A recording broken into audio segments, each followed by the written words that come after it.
Good morning, everyone. It is so good to see everybody today. We have a really exciting show this morning. A little different than we usually do. Not as structured this morning. Um, we don't have a topic this morning, but I am here with Steve with the Rural Caucus, and I also have Kenny Grand. He's with the Progressive Caucus, and he's also a union organizer. And then we also have Dean, and he is with the Young. And we are just excited to have everyone. And a shout out to Kara. I see that we have one of our new onboarding members for Cakes has joined us on the call. So wave to Kara out there. I see you listening, and glad to have you here this morning. So it's a lot going on in politics. While we're waiting on everybody to get here, normally I guess we do introductions right here, We do. but we can let the room fill up for another minute or so because I just want to drop the grenade in the room. Trump got indicted last night. Right. So I guess we could be partisan in this room, Oh, right? yeah. Oh yeah. Yeah. It is coffee with Democrats. It's about time that something happened to get this guy in line. You know. Hey, let is Dean already signed in where he can talk and all that kind of stuff? He is. I show him as a co-host. Hey, Dean. How are Good you? morning. I'm good. How are y'all doing? Good. Well, Things are rocking up in Jonesboro. Tell us a little bit about what's going on up there in Jonesboro these days. Oh, for sure. Thank you. And I appreciate the ability to talk about it. There's a lot of good stuff going on, a little bit of drama late last night, and we can talk about that. But let's talk about the good stuff first. Jonesboro, Young Democrats, we have the Northeast Arkansas Young Democrats, the A State Young Democrats, and anybody else that is interested. We're leading an initiative to put a bunch of little libraries all around the state of Arkansas. And for those listening, if you're not familiar with a little library, I'm sure you might have seen a little food pantry perhaps outside a church where people can just give food, put food there, and people in the community are free to go, no questions asked. Well, imagine that, but imagine it with books. And why are we doing this? Probably because I think we're all aware of the attacks on public education, librarians, teachers. I think this group is probably hyper aware on a lot of that. And, this is a good proactive way to say, you know what, right back at you. If you're going to tell us what books we can and can't read, we're going to have spaces where well, we can have whatever books we want. And it's been a lot of fun. We've already put one up in Jonesboro. I actually had to go drive we put it at Magnolia Road Church. And it's already been being used the past 2 or 3 weeks. I had to go refill it the other day, and everybody's wanting to pitch in. So there's a lot of good stuff going on, and there's a lot more to it too, and I can jump into it. But yeah, we are putting little libraries all over the state of Arkansas in response to the horrible legislation we've seen here in our state. So if you're listening, we'd love you to be a part of it. It's going to be a lot And of fun. we'll discuss some of the negative retribution that's happening toward you and your group right now. But let's talk a little bit about kind of the reason why we have to have a little library. Let's talk about what happened to the library in Jonesboro for those that don't know. Absolutely. Well, we had a ballot initiative, unfortunately, here in Jonesboro to cut 50% of the Craighead County Jonesboro Public Library's funding. And that funding was cut. They said at the time around the election, they said it was to save you your taxes and give you more money in your wallet. But the reality for anybody that was really paying attention was they punished the library for having an inclusive space that had books with LGBTQ plus characters, books with people of color, books about civil rights, books about what they claim is critical race theory, but is really just them wanting to get rid of any kind of history that makes them mildly uncomfortable. And they knew that they couldn't win on that issue. That's a very divisive way to talk about a budget. So they had to lie to the people in Jonesboro and say that they were going to save them an exorbitant amount of money. The tax cut was a whopping $20.50 a year for the average Craighead County citizen. And I've got to say, that's not a very appreciable amount, in my opinion. I just think that they thought they couldn't win on the book issue. So that's what they ran with. It was a very slim margin. Out of about 20,000 people that voted, it was decided by 48 votes. It was a very contentious issue. And now that the library's been defunded, they've lost half their funding. They've already had to lay people off. They've had to cut programs. And I've even, we could go into the specifics of the amount of books, audiobooks that they've had to cut in light of the funding being slashed in half. And 2024 is not looking good either. So we, as the Young Democrats, and just as citizens in Jonesboro, we are trying to find proactive ways to help the library. Yesterday, Young Democrats did a book drive um, at the A State campus, and the reason we do the book drives is because um, it's spring cleaning time. You need to get rid of those books that have been sitting on your shelves. A very effective way to do it here in Jonesboro, you can give them to the Friends of the Library, which is a nonprofit that works with the Jonesboro Public Library, and I'm sure a lot of libraries across the state have similar Friends of the Library. What they do is they take these books and they sell them for like 50 cents, a dollar. A hardcover is $2. You can get some really great books for very cheap, and all that money goes to the nonprofit that helps your local library. And it sounds small, but they actually raise about $15,000 to $20,000 a year off these small purchases, because it's basically they've made a thrift shop for books. And so Young Dems, we gathered about 8 or 9 boxes worth of books on campus yesterday, and we donated all of that to the Friends of the Library over at the public library. So that's a lot of what we're trying to do. We're trying to lift their spirits. We're trying to find proactive ways to fight back this fight, because obviously the funding was slashed. The election happened several months ago, but we intend to get them their funding back. That's a part of the big picture too. In 2024, we're going to have an honest campaign. We're going to get them their funding back. That's a little bit about what's going on. Well, and you also, I think, you and I several months ago talked about building out the JP district and looking for people to run for all of our JP races in 24, the House races, and the Senate races, because we want to create some real nice synergy in Craighead County. And if we can start getting our JPs lined up, people that want to run for justice of the peace, we're going to help them get elected there. And when we can help the JPs get elected, we can help the House of Representatives get elected, and we can beat Dan Sullivan. Speaking of JPs as well, Absolutely. didn't Garrett Barnes have a town hall out there last night? He did. He did an excellent job too, and I'm glad you mentioned that, Kenny. So I agree with you wholeheartedly, Steve, and I definitely remember talking about it with you. I challenge everybody across the state of Arkansas to look at what's going on in Jonesboro and use it as a playbook. We have people from county government all the way to as high as the governor that want to make a career off of bullying libraries, public education, teachers.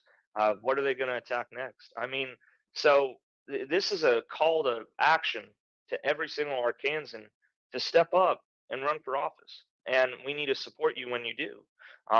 We did get Garrett Barnes is our only elected Democrat here in Craighead County, and he ran last election cycle, um, and he ran as an unabashed pro library person. It's a shame that we have to say that in 2023. I'm pro library. I figure 80 or 90% of Americans are. But regardless, Garrett ran off of that. He ran off of his credentials. He's a public educator here in the Jonesboro High School School District. He's just a great guy. He won. He won a close race, and now he's on the quorum court, and he can influence those decisions.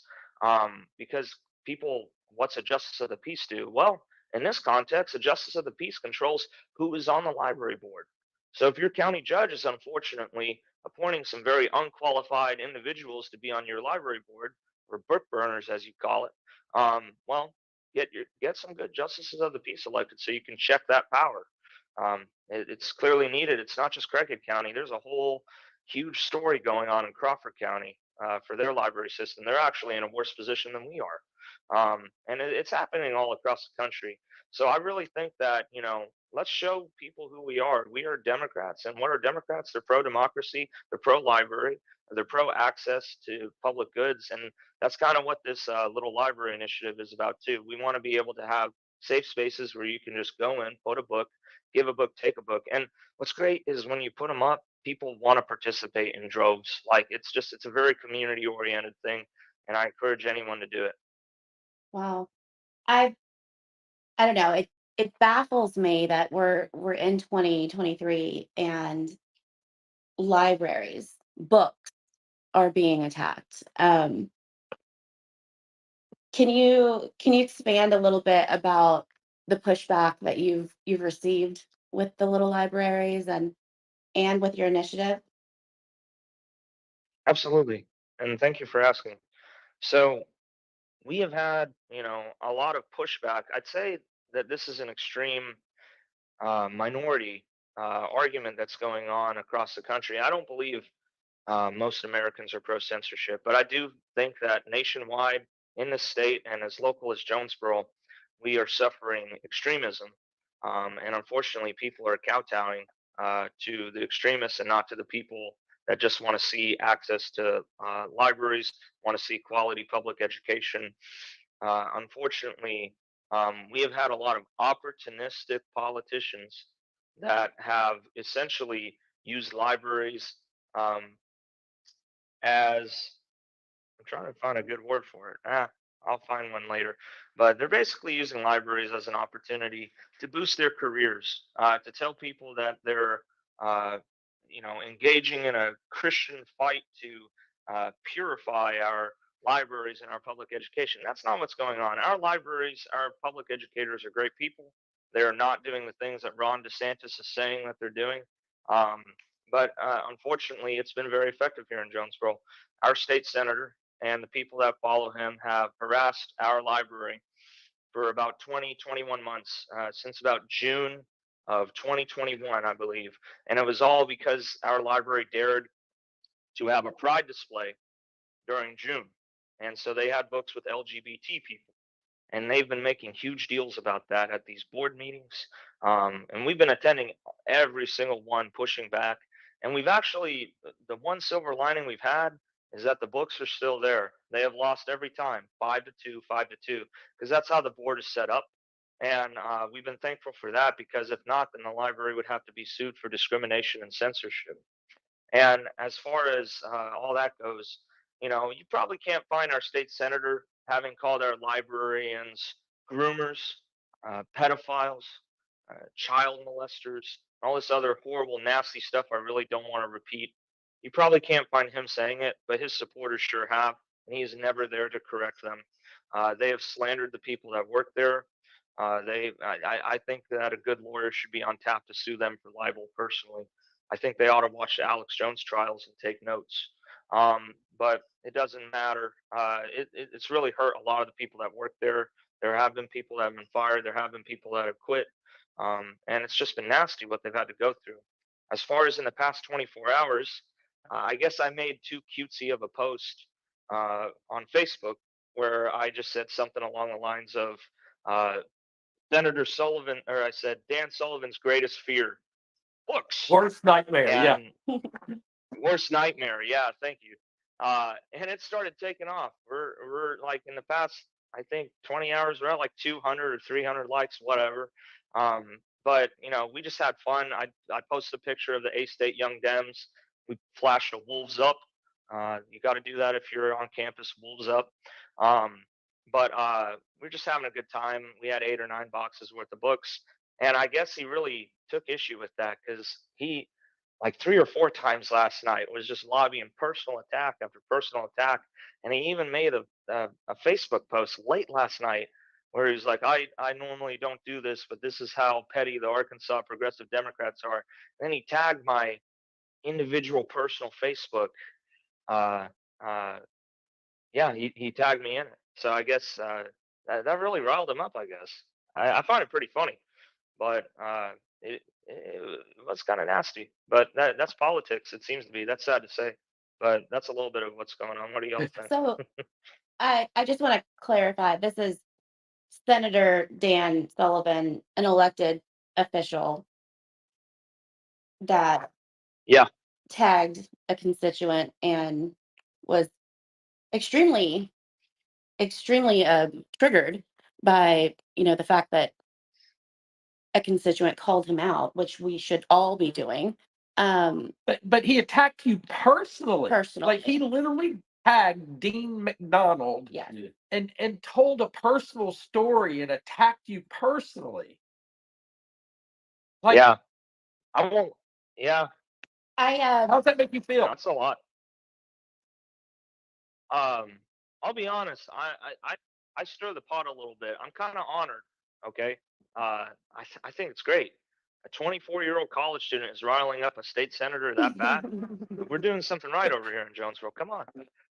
This is good trouble. But personally, no, it is scary. I'm not superhuman. I mean, he's a state senator. He's extremely powerful, and this is not the first time he's done it.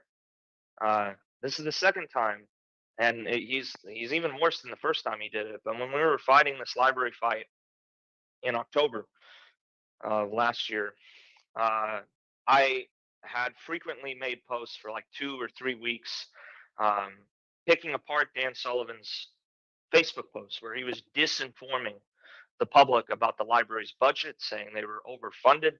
Who in the hell? I'm sorry, but who in the hell has ever heard of a overfunded library? Like that sounds great. I've never heard of that before, but I mean, it sounds really cool. But regardless, It he would was be telling like them having how they had too much money.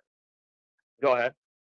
it'd be like having an overfunded police department or an overfunded fire department or an overfunded public Yeah. school system. Like, is there a such Uh-huh. thing as being able to overfund? I don't think so.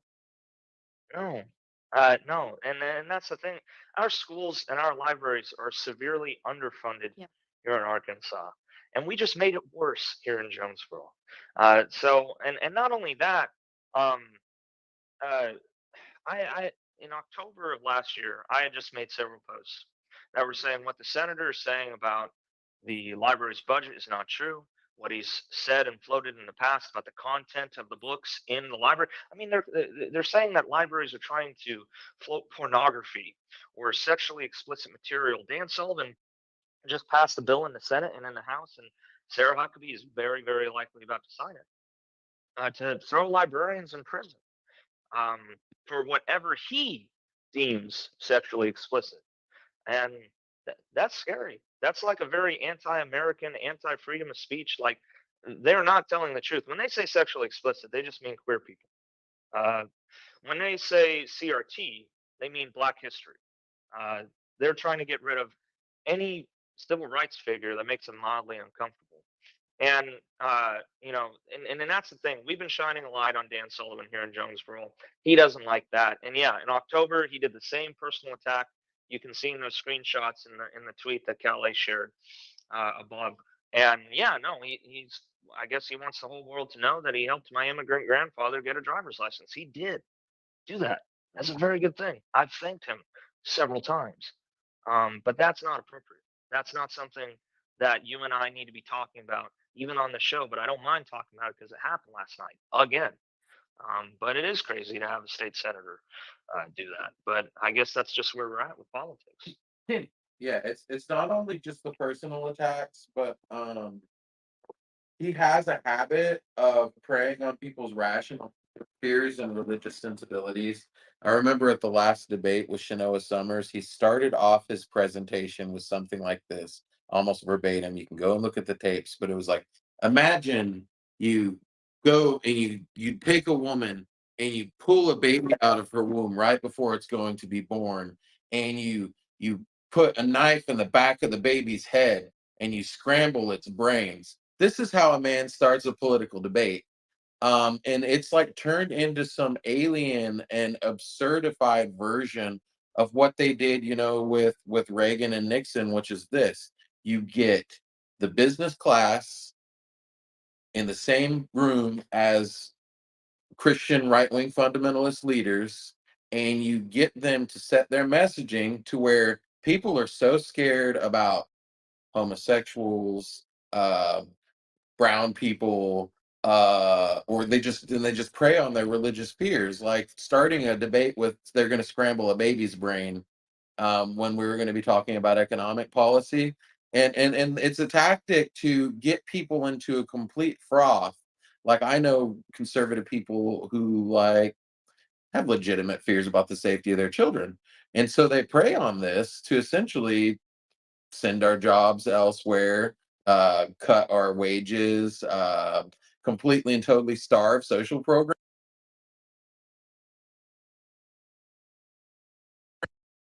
US the US public sector and shrink it so small that you can drown it in a bathtub.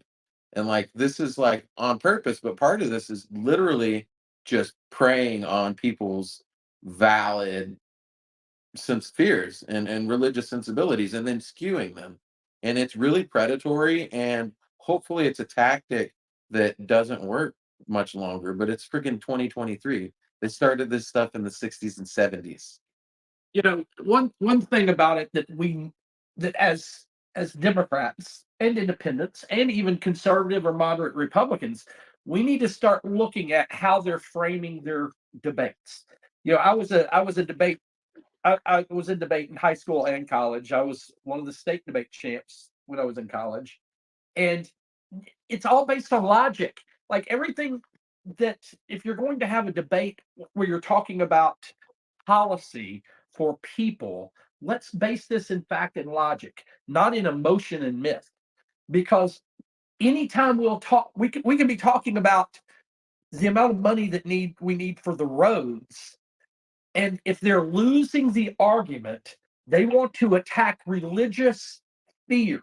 And like somehow a trans bathroom argument is going to come up when we're talking about trying to fix our roads. We can be talking about a transportation system to put fast rail across the state of Arkansas, and they're going to want to talk about aborting babies. Like they literally are trying to distract us from the real issues at hand by coming at us with things that they know will scare people.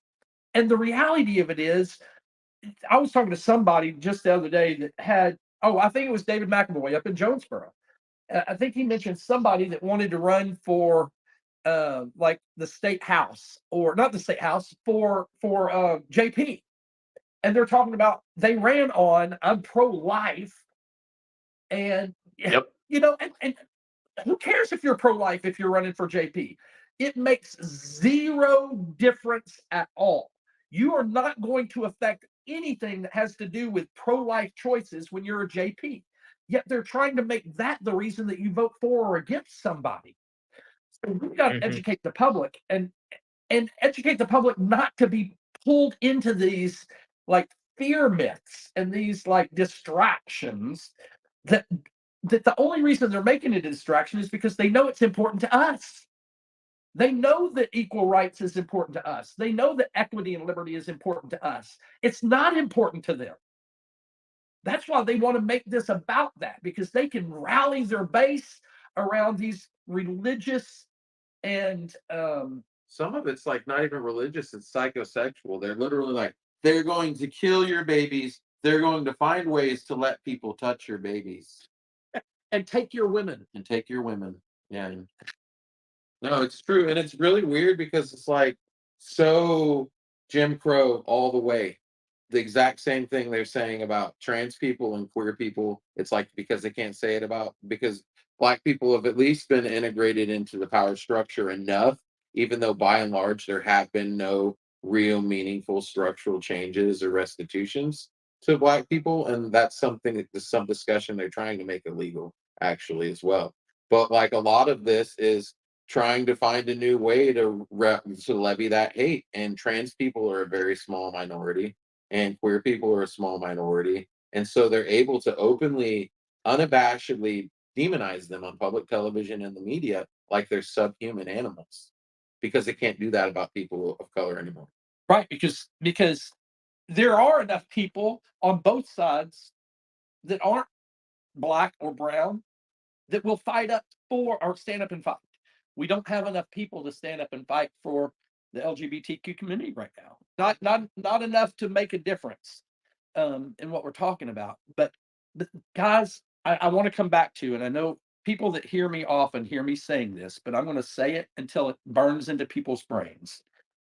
This is a coordinated effort by the right to take control. And I'm not talking about like minor local control. I'm not talking about school board control. I'm talking about systemic control.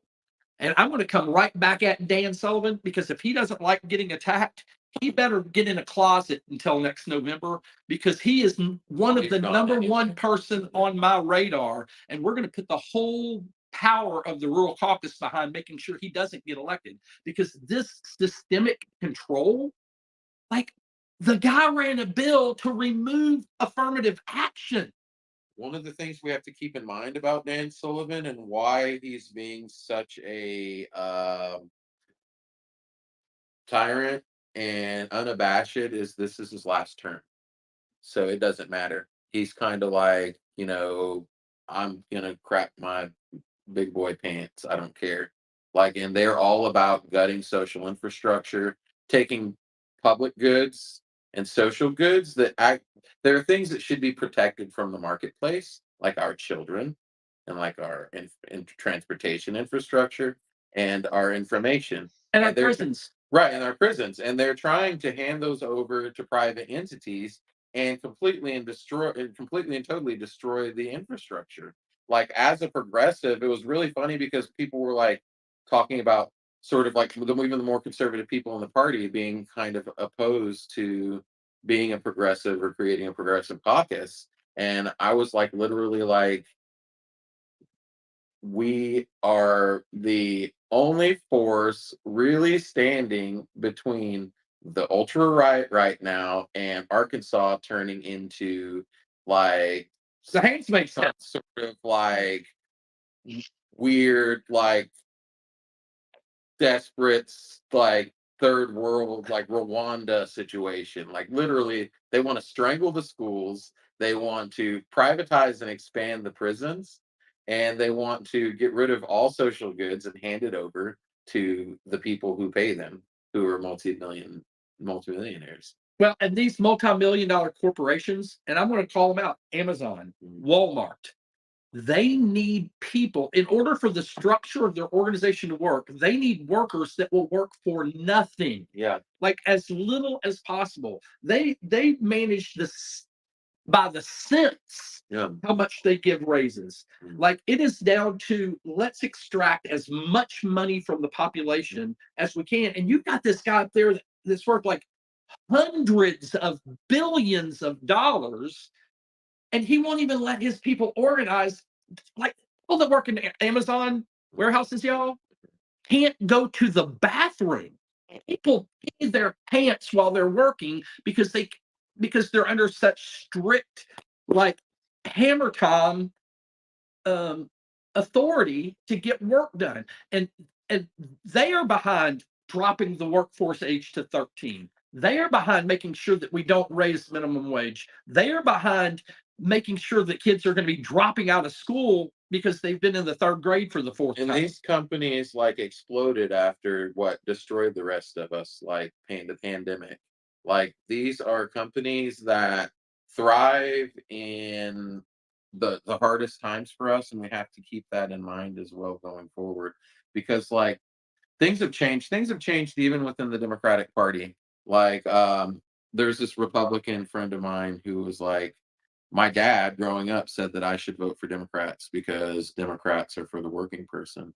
But in my experiences, they're not. And I can see in like a lot of cases that's not that's true. But the party here is like mainly working people now, and it's really different than it used to be. I only bring this up because, like, when I was going on labor campaigns like the Employee Free Choice Act, we were trying to convince Blanche Lincoln to support this right to organize bill. And she was literally like, the Walton Foundation, the Tysons, everybody else who put me in office would pull all support. I've already been told that I'll lose all support for my next campaign if I support this bill. And so she voted no, even though the unions put so much in resources into it. And that's why there was like sort of a split at that time too. But also, she lost support of the populace. And like, it's like I said, the times have definitely changed. The parties definitely changed. Definitely. But we just need to like be mindful of just like sort of the immense power that private entities and interests have, and how they sometimes are very adept at leveraging people's religious fears and valid fears about the safety and security of their families and children in times of stress. And they use money. They have big, gigantic pots of money that the hardworking working class people don't. But we have votes and we have voices. One thing that I challenge everyone on this call to make their own mantra and their own goal in life. Over the last 15 or 20 years, the Republicans have have convinced the general public that they are the party for the working class. Like you're laughing. Yeah, that's ridiculous. You go down the policy per policy per policy per policy. You remember Larry the Cable Guy? Larry the Cable Guy. Yeah, he's like they're saying that that's a Republican. Sarah Palin, which was just like, I'm a mom. Right. So they have I'm just a mom. they've tried to direct Americans thinking that if you're a working class citizen, that you should be voting Republican, when it can't be further from the truth. Like it is a wolf in sheep's clothing, y'all. At the same time, the one thing I will say about like our now criminal post previous president was that sometimes not only in populist messaging but populist gestures they get it right. Like even though they were putting out really dangerous and poisonous rhetoric about the pandemic being false and being fake, they were still sending relief checks. Like Trump was sending regular relief checks. There was like small business infrastructure development loans, and like makes it very clear in policy that they were like supporting small people, and people remember that. And then like when Biden was elected, it was like everything was just like we just got to go back to life as it was. And it's like, yeah, but it's still not that way. So that's something that they got right, and that's something that they still pull on that I think is unseen. And I think a lot of it is that the Democrats have to really dig in and build a populist movement, an actual populist movement, right? Like Donald Trump just uses everyman language, and the right uses everyman's language, and then throws a few concessions and throws a few like small things that usually only go to like even the PPP loans only mainly went to like people who already had the money. I was like in a working class and immigrant owned business. We weren't caught up on our taxes. The bottom fell out, and so I didn't see a single Right. I had a farm that was in our second year of existence, and we didn't have like the history. Yeah. So when the PPP loans came through, I was screwed. Yeah. Like we got very little Yeah. help from that just Yeah. because of the position we were sitting in the market. Right. So I do want to go back just a little bit. I know we kind of went into Kenny and I will be having coffee with Democrats monthly, and we will have a space strictly about unions. I think that's extremely important, especially because Arkansas is a right to work state. And when I did some little research on the roots of how that came about, I was shocked. And I'm honestly, I don't know why I was actually shocked, but it's kind of on brand. But yeah, I do kind of want to go back. We have Shanoa and we have Shamal up here, and I would like to hear from them. I did put a tweet up in the nest that we were talking about earlier, and it has the screenshots. Kevin, if you haven't already, if you could just pull those up on the screen so that we can get those on the recording. Those are the messages that Senator Dan Sullivan sent out on social media last night to Dean, and this was the second time. Um, Again, I'm just kind of going back to that, right? So people go into politics, and you go into politics knowing that you have a spotlight on you, and whether whether you are representing me or not, whether you're in my party or not, we should be calling our representatives out, and we should be holding their feet to the fire, holding them accountable. So when they screw up, we should call them out, regardless if they're in our party or not. So the fact that he's so thin-skinned to be so triggered by these books is Constantly. exactly. But to call out a constituent is beyond. But again, I don't know why. I'm shocked. Again, it's on brand. But I do want to hear from Shanoa. I know that Dina had mentioned that you had some interactions, and I do want to hear from you about that if you would like to share. Yeah, sure. And I do want to mention that this is not the first time that Dan has called out a constituent like that. During the whole library defunding fiasco, he also called out our friend Kayla Morrow as well, in a similar fashion. But all that transpired last night.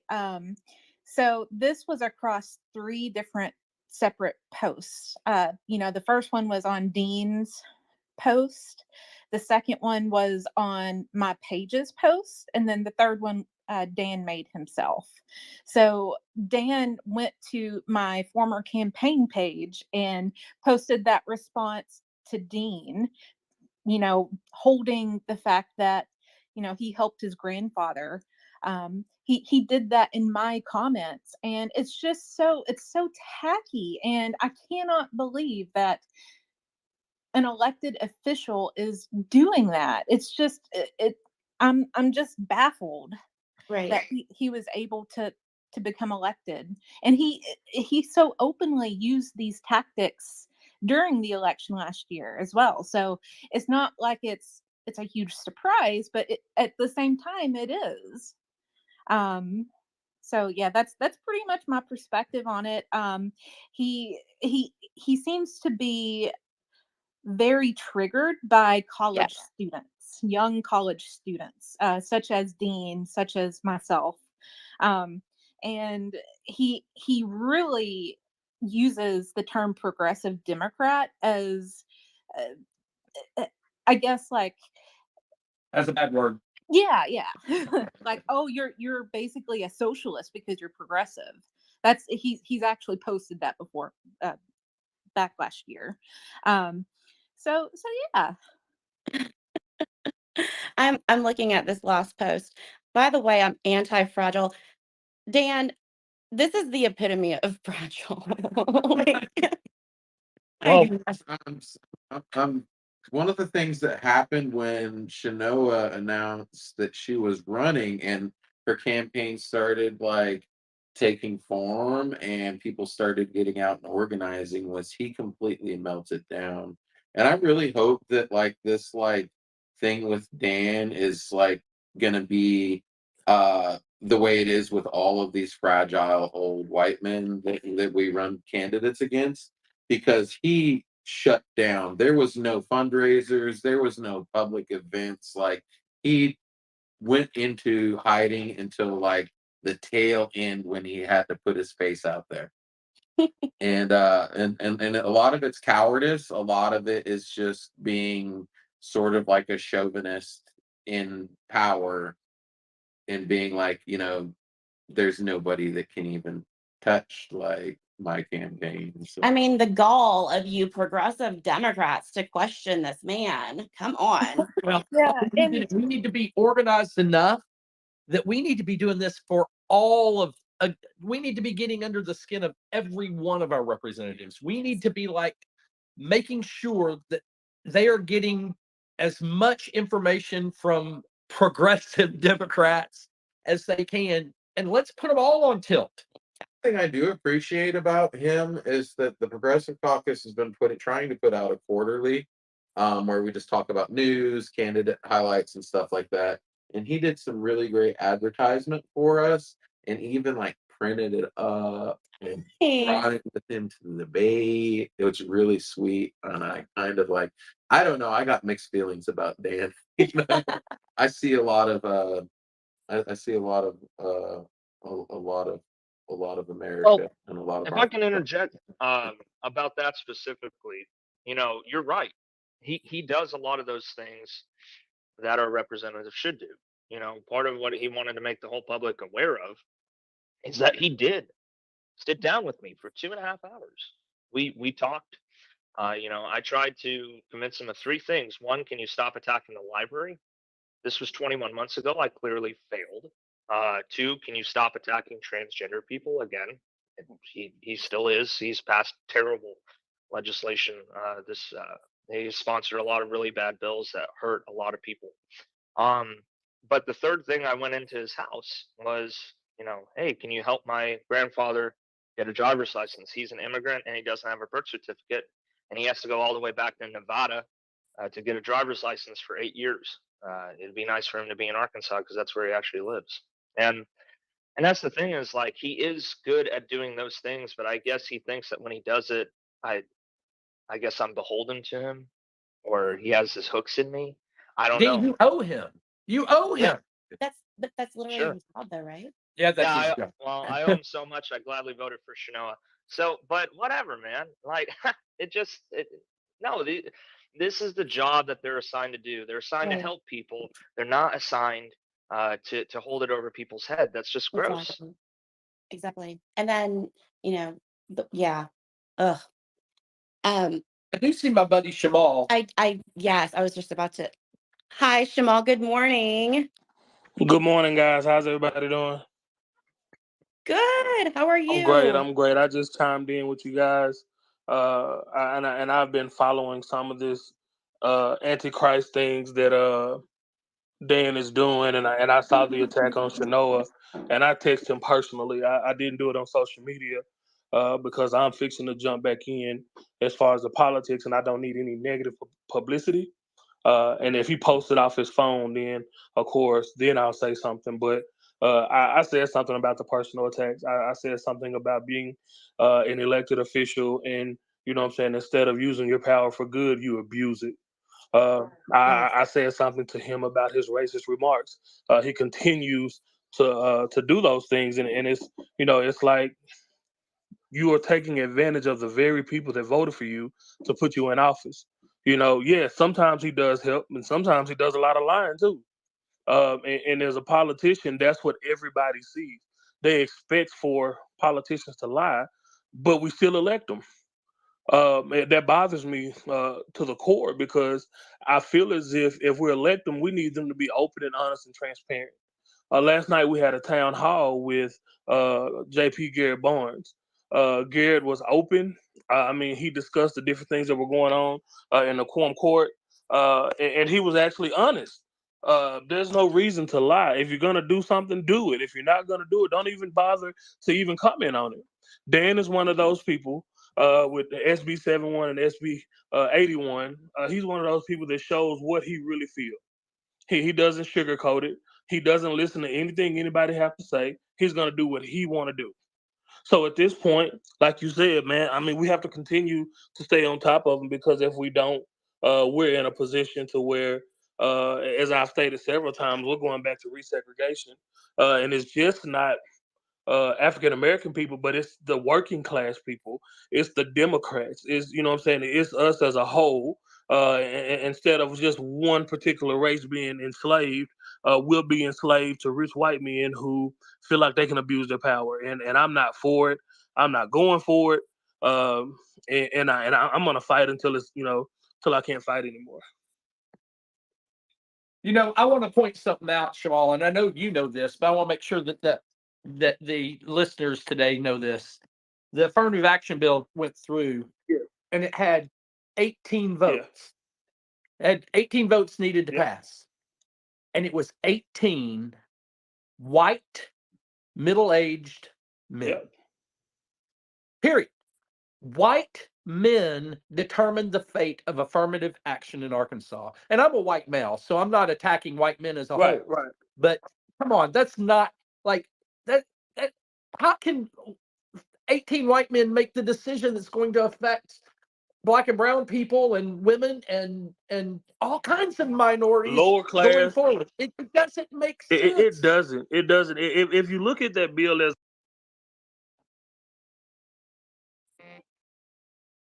just have like I said, the bill itself, when I went through and read it, like I said, I didn't understand it in the beginning, but it's written so I won't understand it. And that's something that I want I want legislation to be able. These bills are public, but don't write them in a circle. If you're writing a bill that affects me, I need to understand the verbiage in it. I don't need to try to figure it out and have to go to 3 or 4 people to break down that you're trying to take away the equity that I have in this community. You're trying to make it equal for white men that don't have my best interest at heart. I'm not a racist by far, but I do feel like we have to have equity, because if we don't have equity, it puts us in an awkward position to where we don't get to move ahead. Like that's my place, that's my mindset. Like, I can't move forward if I keep going backwards. And at this point, they're knocking our legs from under us. And every time we get a leg up, there's something negative that happens. And Dan has been that negative person for the last few years. He's lied to people in our community. He's manipulated people in our community. And just because he's elected, I mean, I voted for Shanoa as well. But I mean, you have those that don't vote, and you have those that do vote. Those that do vote, the people who support these bills that he put forward. Y'all, we talk about this a lot within the Rural Caucus, because there are a lot of issues that we're fighting for right now. There's a lot of issues that are in the midst of uh, our General Assembly that are 100% meant to oppress different parts of the population. And we also know that the majority of our rural voters and constituents in Arkansas are unaware of most of this stuff going on. They're not educated. We have a media empire in Arkansas, TV and news, that is run by Republicans, that they control the message that goes out. We literally live in, it's like a third world country, where our media and our elected officials and everybody conspire against the whole. And I hate to use the word conspire, but come on. If you go back and look at the 900 plus bills or whatever that they've put in effect in this General Assembly, I'll guarantee you that many of the bills that were brought forward in committee and on the floor, the people who brought them forward had not completely read them before they brought them forward with their name on. Those are Like, facts. it's copy and pasted from these brain trusts from Florida and Washington. All of the bills are being flooded into Arkansas from outside the state. We're going to see a lot of buyer's remorse. We've already had a couple of people admit to not reading, but the Republicans are splitting their base because we're not all that crazy. They're preying on this old, like, caricature of even rural people, like, and even rural white people, like this caricature of us being these backwards, racist, homophobic, like curmudgeons, unintelligent, like, and it's splitting their base. It really is. Like, even the affirmative action bill that was made so that poor white men can be like, oh, well, maybe now I might have a foot up. And it's like, no, you're not going to have a foot up now. You're still going to have the foot on you as like a poor working class person. And like a lot of people in power pass bills like that to split the working class and to create this tension and animosity, and to like knock the feet out from under people from getting traction, because if people start getting traction, then their positions in the power structure are threatened. Like, if we've got people getting paid well, who are educated and who are engaged, like, these people's jobs are gone. Well, I want to bring something up, because I am a community activist and organizer, and the people who are working, raising their family, going to church, being involved in the PTA, they have their karate class they're taking their kids to. They don't have time to deal with all of this. They don't, like the intelligent, hardworking, community-driven, focused people are the ones we can't reach because they're too busy living their lives. So we get a whole bunch of people that need to hear our message. We got to figure out a way to get to them, y'all. Yeah. we need to, like, every single one of us need to carry around a book and say, I need to reach 200 people myself between now and November 24. I need to make sure that people understand what is going on. I need to help people make sure they're registered. I need to make sure people are making a plan to vote, because everybody I'm talking to is against all of this. But it doesn't make sense because it's still happening. Yeah. So we as people, as hardworking Arkansans, the working class, we've got to keep organizing. We've got to keep getting in on these spaces. We've got to join together. And I love the fact that you look across the political landscape and you see Emerge, and you see Pay Our Teachers, and you see all of these smaller groups and these organized groups popping up all over the place. Well, that just tells me, when you start seeing all of that organization and all these little organizations, a change is coming and a movement is starting. And we just need to don't let them divide us. Make sure that we stay together. Make sure that we keep having these conversations. Make sure that our organizations all are working towards the same good, because nothing is going to matter unless we elect our people. That is the bottom line. We can protest, we can scream, we can get on social media, we can do all of this, but nothing changes until we elect our people. And we've got to just all come together and get focused on that. If I may, just right quick, I know we're getting ready to go, but I have to comment to what you just said. Being together is key, regardless of the situation. Not letting them divide us. I really feel like that's what these bills are designed to do. They're designed to manipulate and brainwash those people who are lower class working people to feel like, okay, since I took equity out and I put equality in, now I'm equal to those who have money, those who have this and have that. But in our actuality, they don't look at you the same, you know what I'm saying, as they look as their brother or their sister in their eyes. They use Jesus or Christianity as a way to belittle people who don't think or believe like them. Regardless of what your race or religion or ethnicity is, I'm going to listen to what you have to say.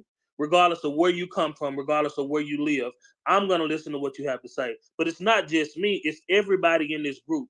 It's everybody in the state of Arkansas. You have to be able to listen in order to inflict change. In order for a change to come, yes, we have to stand together, because once we're divided, the entire party will fall because we're on two separate sides of the road.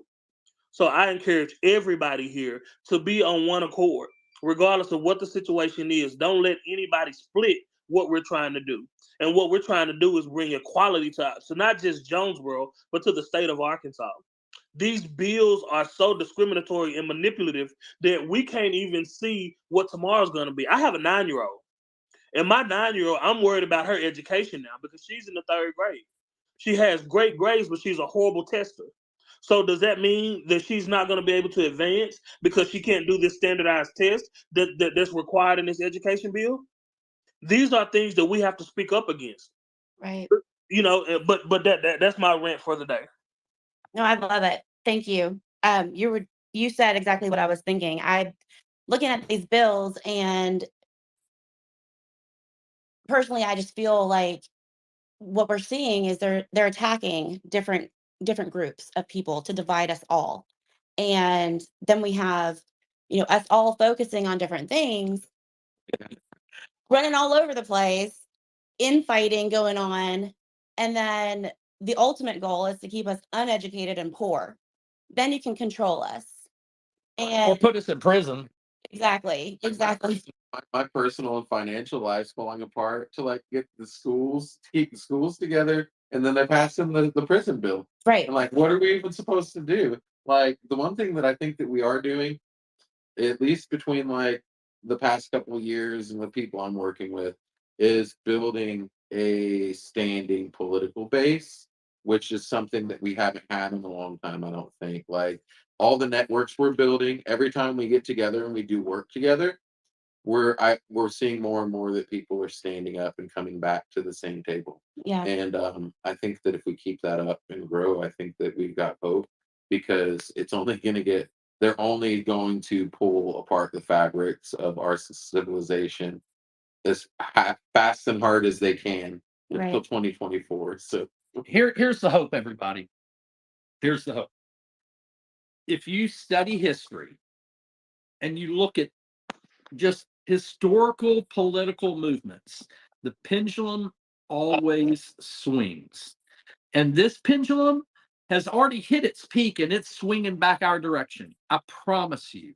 And they are giving that pendulum speed and power coming back our way, and it's going to swing back faster than they want it to swing back.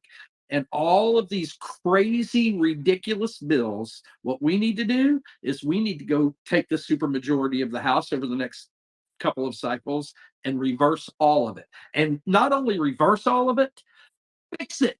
Make it where they can't do this to us again. Make life more equal and fair and give liberty and opportunity to more people.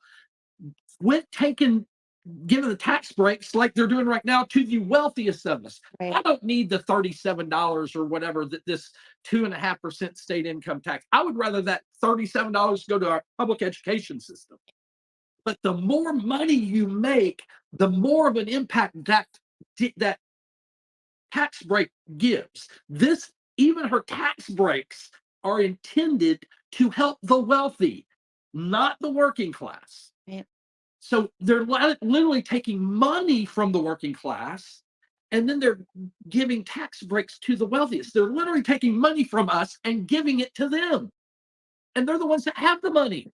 something that people need to consider too is that as bad as this legislative session has been, before we get to even try to gesture towards removing them from office, they get to do this to us again. So we really like if y'all can't feel like the sense of urgency to break the back of this Republican supermajority statewide, now like I can't, I don't know what I can do to help you to see, because like I said, they get to do this again. Oh, and we're going to be prepared next January. Just Guys, something. we're going to be prepared. We've started fighting now. Wait till we get to next January. We are going to have armies ready and we are going to be trained and we are going to have all new systems in place that when they try to do this in the General Assembly next January, we're fighting even harder than we are now. Just real quick, guys. Community education is key. So holding town halls to educate the people in your community, that is something that's going to help out in the long run. Because once you're educated on what is being done in the assembly and how these laws affect us, then people are more prompted to go vote. So we're holding a town hall here in Jonesboro here in the next few weeks, and it is held to educate our older people because they're not on social media. All they know is the little bit that they hear on the news. And so we have someone coming who has been testifying against SB 71, and also to educate us on the critical race theory situation, along with the LEARNS Act. But your communities can benefit from this because if people know what they're doing, then they're going to support us, whether they're Republicans or whether they're independent, whether they're Tea Party. As long as we are educating them on what's being done now and how it's going to affect their kids in the long run, then at that point we can inflict change and then flip those seats in the House. We are at 10 o'clock, so we're going to wrap up. I want to give Dean the last word. I want to thank Shanoa. I want to thank Shamal. Thank you so much for joining us today. Kenny, Steve, thank you so much. Kenny and I will be having a union space once a month. I think that's so important to have here. We are going to get a date and we'll get that posted. Shamal will be in Jonesboro next week. Love to talk to you again. We have so much to talk about. Definitely. But I do want to give the last word to Dean. If you would, please share the information about the little libraries and how we can all get involved, start one in our communities, how we can donate. These are, Is there a Young Democrats election? yes, please let everyone know about that as well. Oh yeah, so we're having our convention, I believe the weekend of April 21st in 22nd, we're convening all the young Dems from across the state of Arkansas, and we're going to have our officer elections. Some of you may have saw Allison Grigsby Sweatman has filed to run to be the next Young Democrats president, which I'm very excited for her. I love Allison.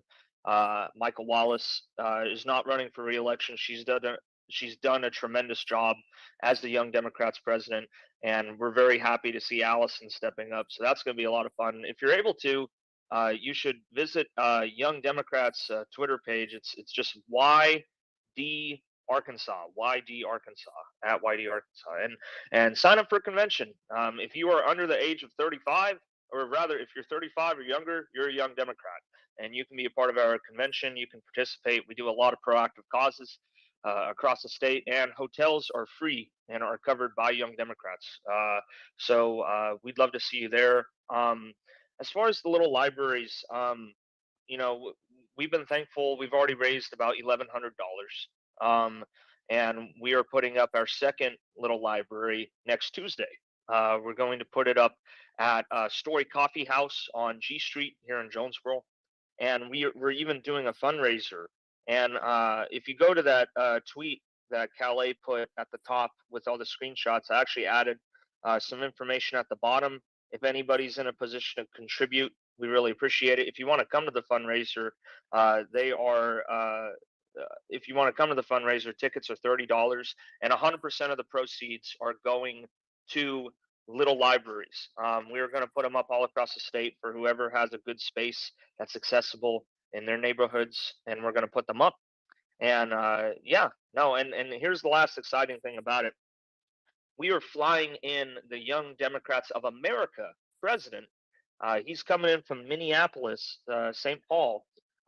His name is Quentin Watham Okama, and he's flying into Memphis. And we're going to go down to Memphis and carpool him up to Jonesboro, and we're going to give him a tour, because he's not only the president of the Young Democrats of America, he is also a teacher and a leader of his teachers union where he lives, and he's very passionate and excited about this little library cause. It's going to be a good deal. He's going to be one of our speakers, and I think that this is going to take off. I'm hoping it could be a nationwide story, because how can you argue against little libraries? I mean, it's a community-oriented thing. I bet you Senator Sullivan would probably argue against it, and I'd love for him to, because I think he'll give us more exposure that way. So that's my challenge to Dan.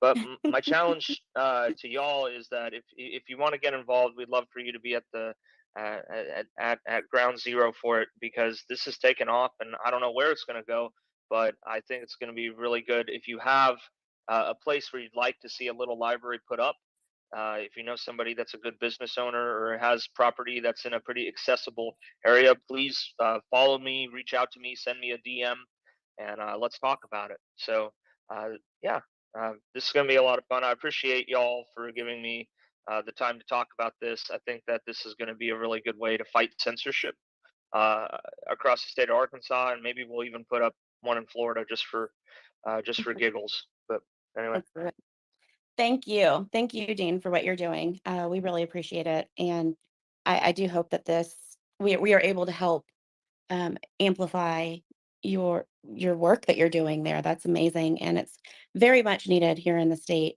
Thank you again for joining us this morning, everyone. We will have a space next Friday at 9 a.m. and we'll be in Jonesboro. We will be talking with Dean and Shamal, and I'll be posting a link for that. We'll also have David with us. I'll be posting a link for that later this either today or this weekend, but we will